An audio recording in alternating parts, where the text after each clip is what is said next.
اللہ اکبر۔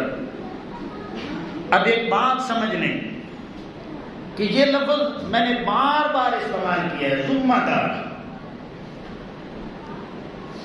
آج ہمارا معاشرہ جو ہے نا،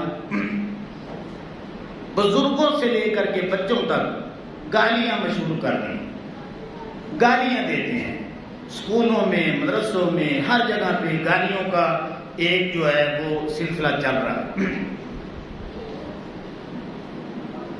حالانکہ گالی کا مفہوم بھی شاید اس کو نہ پتا ہو۔ سب سے بڑی گالی اگر آپ کسی کو دینا چاہتے ہیں تو پھر سن لیں، ایسی گالی کہ جس پہ شریعت بھی گرفت نہیں کرتی،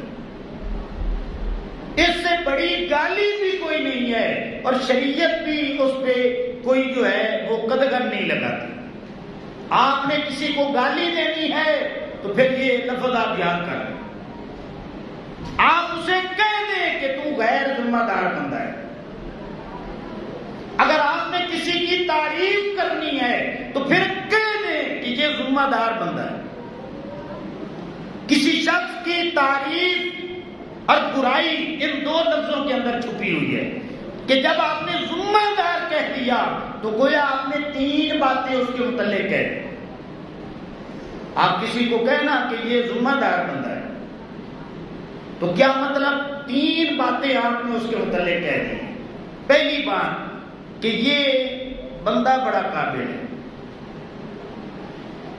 دوسری بات کہ یہ بندہ وقت کا بڑا پابند ہے، تیسری بات کہ اس نے جو کام کی ذمہ داری اٹھائی ہے، ایک تو کام کرنا جانتا ہے اور پھر اپنے کام سے بڑی محبت کرتا ہے۔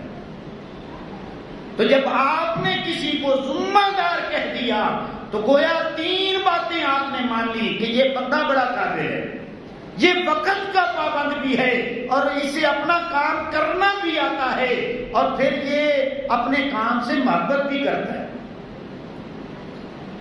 اور جب آپ نے کسی کو غیر ذمہ دار کہہ دیا تو پھر آپ نے اس کے اندر تین عیب نکالے کہ یہ نااہل ترین بندہ ہے، یہ وقت کو ضائع کرنے والا ہے، اسے اپنا کام کرنا بھی نہیں آتا اور کرتا بھی نہیں ہے۔ اب ایمان سے بتائیں اس سے بڑی کوئی گالی ہوگی کہ جب آپ کسی کو کہہ دیں کہ نااہل ترین بندہ ہے، آپ کسی کو کہہ دیں کہ یہ تو وقت ضائع کرنے والا ہے، آپ کسی کو کہہ دیں کہ اسے اپنا کام بھی کرنا نہیں آتا اور کرتا بھی نہیں ہے، تو یہ سب سے بڑی گالی ہے کسی کو غیر ذمہ دار کہہ دینا۔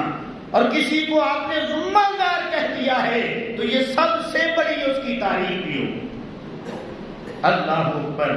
تو امام علی مقام امام حسین رضی اللہ تعالیٰ عنہ کے غلاموں، اگر ایک لفظ میں ہم امام علی مقام امام حسین رضی اللہ تعالیٰ عنہ کی شان کو بیان کریں اور ایک ہی لفظ میں یزید کو بیان کرنا چاہیں تو پھر آپ کہہ لیجیے کہ امام علی مقام امام حسین رضی اللہ تعالیٰ عنہ ذمہ دار شخصیت کا نام ہے، اور یزید یہ غیر ذمہ دار انسان ہے۔ صرف ایک لفظ میں آپ نے امام علی مقام امام حسین رضی اللہ تعالیٰ عنہ کی تعریف بیان کر دی، اور یزید کے جو کالے کرتوت تھے آپ نے ایک لفظ میں بڑے مہذبانہ انداز میں آپ نے اس کے کرتوتوں کو بھی واضح کر دیا کہ یزید غیر ذمہ دار ہے اور امام علی مقام امام حسین رضی اللہ تعالیٰ عنہ آپ ذمہ دار انسان۔ اللہ اکبر۔